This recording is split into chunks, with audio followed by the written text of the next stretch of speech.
네, 김영환입니다. 같이 말씀 묵상하겠습니다. 예전에 아주 황당한 사회 법정 싸움이 있었습니다. 한번 이야기를 들어보시면요. 서민들이 주로 찾는 어느 설렁탕 집이 있었는데요. 그 설렁탕 집이 오래전부터 그 자리에서 별탈 없이 장사를 해왔는데 늘 그렇듯이 설렁탕 집에 방문하는 사람들에게 설렁탕 값을 받았습니다. 네, 8,000원 정도를 받았는데요.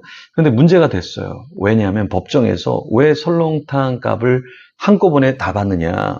설렁탕 그릇 따로, 김치 한 접시 따로, 깍두기 한 접시 따로, 소금 따로 이렇게 받아야지. 여러분, 이게 법정에 이런 내용이 올라왔다. 어떻게 생각하십니까? 너무 황당하죠. 근데 이것은 하나의 비유예요. 무슨 말이냐면 이 한 법무사가 이해할 수 없는 법이 만들어지고 있다라고 하면서 이 비유를 이야기하면서 이게 이상하죠? 그런데 지금 어떠한 법이 진행되고 있냐면 앞서 이야기한 이런 내용처럼 최근 법원에서 법무사에게 유죄 판결을 내렸는데 그 내용이 뭐냐면 법무사가 고객으로부터 개인 회생 파산 사건을 의뢰받아서 신청서를 작성해서 다 끝난 다음에 수수료를 한꺼번에 받았는데 이게 잘못됐다라는 이야기를 들었다라는 거예요. 그 판결의 취지는 뭐냐면 각각의 신청서를 제출할 때마다 수수료를 받았어야 되는데 왜 한꺼번에 받았느냐? 이렇게 이야기했다라는 것입니다. 그런데 1심에서는 무죄가 되었는데 2심에서는 황당한 판결이 나왔다라는 거예요. 이게 잘못됐다라는 판결이 나왔다라는 거죠. 그러면 설렁탕집의 예처럼 다 따로 받아야 되느냐? 한꺼번에 계산하면 안 되냐? 라고 얘기했을 때 법원에서 개인회생 파산을 껌껌이 수수료를 다 받아야지 왜 너는 한꺼번에 받았느냐? 하면서 이 법무사가 일하는 것에 어떤 제재를 가했다라는 것이죠. 그래서 이런 사건에 대해서 법무사는 이거는 법무사로서는 일을 하지 말라는 이런 이야기 아니냐. 그래서 이것을 여러분은 어떻게 생각하십니까? 라고 글을 적었던 내용이었는데요. 자, 여러분은 어떠십니까? 우리가 어떤 것을 할 때, 네, 정말 이게 법적으로 맞느냐, 틀리느냐, 이렇게 따졌을 때 내가 억울한 일을 당했다라고 하면 여러분 가만히 있을 수 있을까요? 가만히 있을 수가 없죠. 그렇죠? 그래서 어떠한 고소도 고발도 일어나는 상황이 있을 겁니다. 근데 오늘 본문에 보면 하나님께서 너무나 화가 나셨어요. 그래서 이제 법정에다가 그 대상 이스라엘을 불러 들이십니다. 그러면서 변호사를 선임하고 또 청중을 불러오는 것처럼 하나님이 법정의 어떠한 상황을 펼치시면서 너네 뭘 잘못한 것 같아? 한번 따져봐야 되겠어? 라고 하나님께서 말씀을 하셔요. 그래서 오늘 미가서 6장 1절에서 5절에 보면은 반복되는 단어가 나오는데요. 여호와, 산, 백성이라는 단어예요. 그러니까 여호와 하나님이 이제 산에서 너희, 그러니까 이스라엘 백성들에게 나 서운한 거 있어. 내가 너희를 고소할 거야. 그러면서 이렇게 법정적인 장면을 연출하시면서 이스라엘에게 굉장히 불편했던 내용을 고소고발하는 내용, 상황이 펼쳐집니다. 여기서 산은 하나의 청중처럼 내가 이스라엘과 싸우는데 너 산, 우리 이야기 좀 들어보고 누가 맞는지 누가 틀리는지 한번 좀 이야기해줘. 라고 해서 이렇게 산을 청중으로 세우는 거죠. 자, 1절 말씀에 보면 이런 말씀이 있습니다. 너희는 여호와의 말씀을 들을지어다. 너는 일어나서 산을 향하여 변론하여 작은 산들이 내 목소리를 듣게 하라 하셨나니.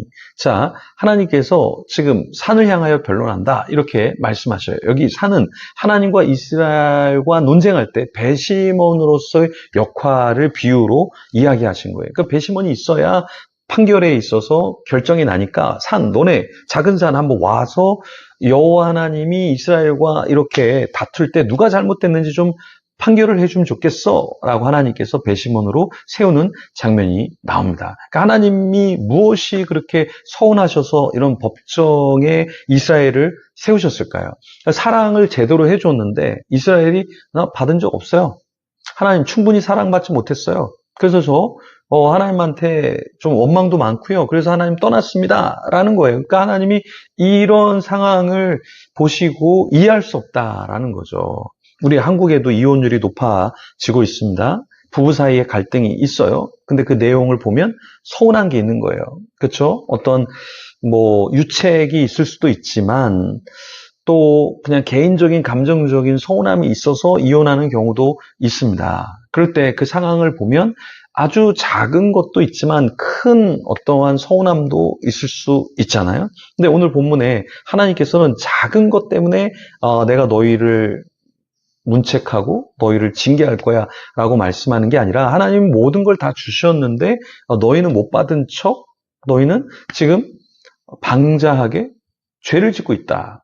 그러니까 너희들을 가만둘 수가 없어 라고 말씀하시는 거예요. 근데 하나님께서는 일방적으로 내가 너희를 징계할 거야 라는 게 아니라 너네 변론의 기회를 줄 테니까 너네도 한번 이야기해봐. 여기 증인 산들 견고한 지대들이 너희들의 이야기를 좀 들어줄 거야. 그러니까 한번 너희 변론할 수 있으면 해봐 라고 하나님께서 말씀을 하신 거예요. 그래서 3절에 보면 이르시기를 내 백성아 내가 무엇을 내게 행하였으며 무슨 일로 너를 괴롭게 하였느냐 너는 내게 증언하라. 내가 너희들 진짜 사랑해줬고 너네 진짜 책임져 줬는데 너네 너무 심한 거 아니야? 응?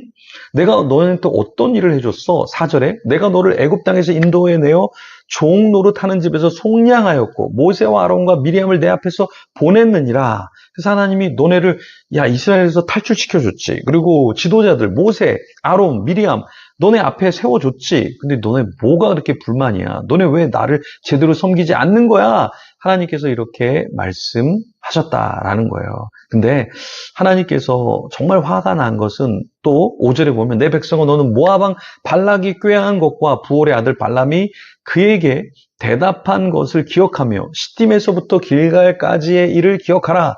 그리하면 나 여호와가 공의롭게 행한 일을 알리라 하실 것이니라. 자, 모압 왕 발락이 이스라엘을 꾀해서 물질과 쾌락을 따르게 만들었죠. 그렇죠? 그리고 시딤에서부터 길갈까지의 일을 기억해라. 이 시딤에서 길갈까지의 일이란 것은 무엇이냐? 여기서 여호와 하나님이 이스라엘 백성들을 모압 평지에서 길갈까지 요단강을 건너서 인도한 그 내용을 너희들이 지금 잊고 있다라는 것이죠. 이 하나님께서 이스라엘 백성들을 요단강에다가 이끌어 주시고 그리고 그 앞에서 하나님을 더 사랑해야 돼. 그 모세가 마지막 그 설교를 하면서 너희는 어떻게 살아야 될지 알지? 라고 말씀을 해 주셨잖아요. 그렇죠? 그런데 이스라엘 백성들이 어떻게 됐습니까? 네, 이스라엘 백성들이 요단강을 건너고 그리고 하나님 앞에서 정말 신실하게 살겠다고 했지만 거기에서 이스라엘 백성들이 하나님을 버리기 시작했죠. 그래서 하나님은 광야에서 이스라엘을 이끌어 왔지만 그들이 가나안 땅에 들어와서 더 이상 하나님을 잘 섬기지 않은 것에 대해서 하나님께서 너무나 가슴이 아프셨죠. 그래서 너희들은 내가 이렇게 너희들을 인도해 냈는데 너희들은 정말 나를 따르지 않고 이럴 수 있느냐 이렇게 하나님께서 고발하고 있는 것입니다. 그런데요, 하나님이 진짜 이스라엘에게 원하시는 것은 무엇이냐면, 나한테 건물을 지어줘, 나에게 어떤 대단한, 그 기념비적인 어떤, 일을 만들어내, 이런 것을 하나님께서 기대하신 것이 아니라, 하나님께서는 이스라엘이 내적인 열매를 맺기를 원하셨다라는 거예요. 그래서 6절과 7절 말씀에 보면 이런 말씀이 있죠. 내가 무엇을 가지고 여호와 앞에 나아가며 높으신 하나님께 경배할까? 내가 번제물로 1년 된 송아지를 가지고 그 앞에 나아갈까? 여호와께서 천천의 순양이나 만만의 강물 같은 기름을 기뻐하실까? 내 허물을 위하여 내 맏아들을 내 영혼의 죄로 말미암아 내 몸의 열매를 드릴까? 8절에 보면 주님이 진짜 원하시는 것은 사람아 주께서 선한 것이 무엇임을 내게 보이셨나니 여호와께서 내게 구하시는 것은 오직 정의를 행하며 인자를 사랑하며 겸손하게 내 하나님과 함께 행하는 것이 아니냐. 하나님께서 진짜 원하시는 것은 하나님 사랑, 지체 사랑, 그리고 만물을 사랑하는 그런 존재가 되기를 원하시죠. 겸손하고 하나님과 함께 동행하는 자, 그게 전부 가라는 거예요. 뭐 어떤 건물을 지어라, 대단한 업적을 남겨라, 이런 걸 주님께서 원하시는 것이 아니다라는 것입니다. 오늘도 우리가 주님 앞에 어떻게 살아가야 될까요? 하나님을 사랑하고 주위에 내 곁에 있는 사람들을 사랑하고 나에게 주어진 일, 또 자연 만물을 사랑하는 것, 그것이 주님이 우리에게 원하시는 것이죠. 그런 자가 되도록 기도하면서 나의 힘으로 사랑하는 것이 아니라, 나의 의로 사랑하는 것이 아니라 겸손하게 주님과 동행하면서 주님의 뜻대로 사랑할 자를 사랑하고 축복할 자를 축복하는 저와 여러분이 되기를 소망합니다. 그런 자 되도록 같이 기도하며 주님 앞에 나아가겠습니다.